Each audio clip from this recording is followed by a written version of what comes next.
আসসালামু আলাইকুম প্রিয় দর্শক, আশা করি আপনারা সকলেই ভালো আছেন। তো আপনারা যারা কবুতর পালন করেন, বর্ষাকালে সবারই কম বেশি কবুতরের খাবারের ঘাটতি দেখা দেয়। তাই আমি আজকে আপনাদের কবুতরের খাবার বানানো দেখাবো, যেই খাবারে কবুতরের ডিম বাচ্চা বেশি দিবে এবং স্বল্প খরচ।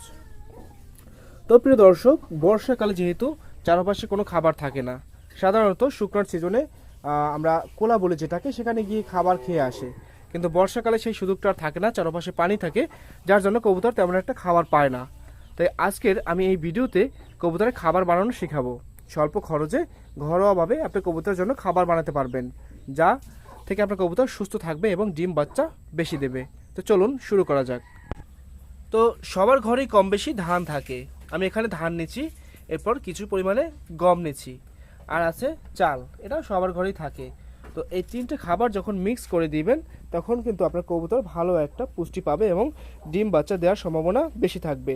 এবং এই খাবারগুলোর কোনো পার্শ্ব প্রতিক্রিয়া নেই, যার জন্য আপনার কবুতর কিন্তু সুস্থ থাকার সম্ভাবনা থাকবে। এরপরে আপনাকে গম, চাল এবং ধানগুলো ভালোভাবে মিশিয়ে নিতে হবে।